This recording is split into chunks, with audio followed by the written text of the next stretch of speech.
በኢትዮጵያና ከኢትዮጵያ ውጭ የምትገኙ የሙሉ ወንጌል አማኞች ቤተክርስቲያን አገልጋዮችና ምዕመናን በሙሉ የጌታችን የኢየሱስ ክርስቶስ ጸጋና ሰላም ለእናንተ ይሁን። የኢትዮጵያ ሙሉ ወንጌል አማኞች ቤተክርስቲያን የሥራ አመራር ቦርድ ከጥር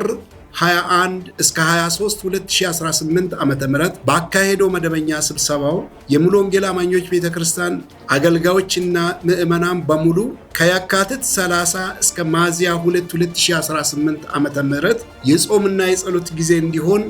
ወስነዋል። በዚሁ መሰረት በአገር ውስጥም ሆነ በውጭ አገር የምትገኙ ምዕመናኖቻችንና አገልጋዮቻችን በሙሉ ስለ አገራችንና ስለ ቤተክርስቲያናችን በምናደርገው የጾምና የጸሎት ፕሮግራም ላይ እንድትሳተፉ ጥሪ እናቀርባለን። ከዚህ ቀጥለው የኢትዮጵያ ሙሉ ወንጌል አማኞች ቤተክርስቲያን የሥራ አመራር ቦርድ ጻፊ የሆኑት ፓስተር ያለሼት ሙኩሉ የጸሎቱ ርዕስና ዝርዝር ሁኔታውን ያቀርቡልናል።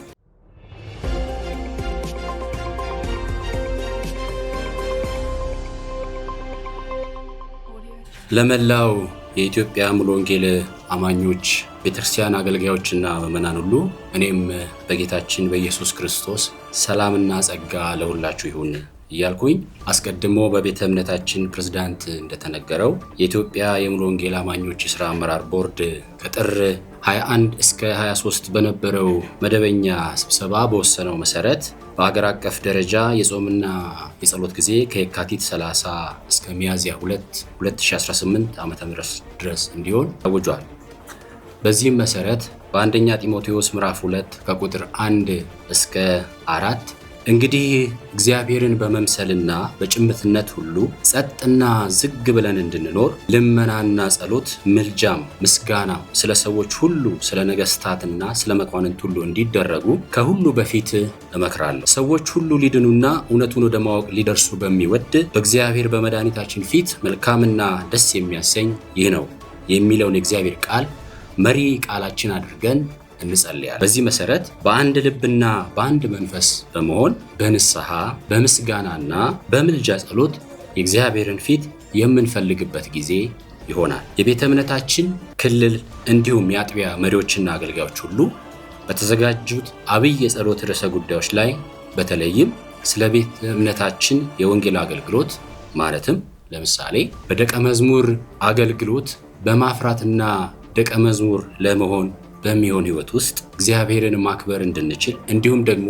እውነተኛ የመንፈስ ቅዱስ የተሐድሶ ህይወት በቤተክርስቲያናችን እና በህዝባችን መካከል እንዲሆን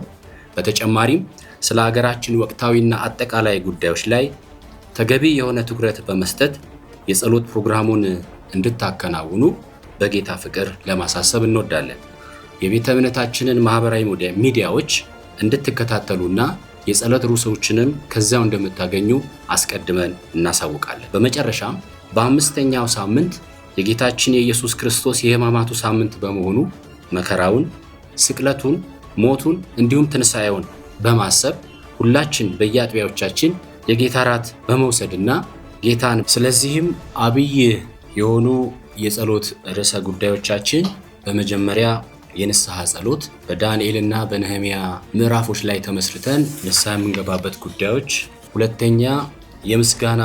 የጸሎት ርዕሶች አሉን በእግዚአብሔር ፊት ስለ ሀገራችንና ስለ ቤተክርስቲያናችን እግዚአብሔርን የምናመሰግንበት፣ ሶስተኛ በቤተክርስቲያናችን ደቀ መዝሙር ስለመሆንና ስለማድረግ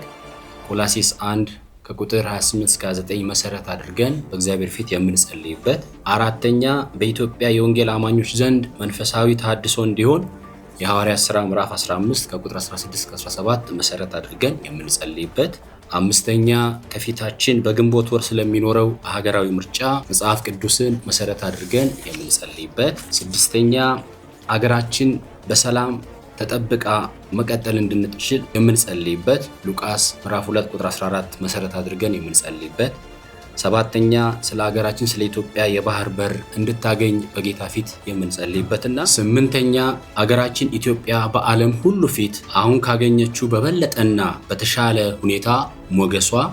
ተደማጭነቷና ተቀባይነቷ እያደገ እንዲመጣ የምንጸልይበት ጊዜ ይሆናል።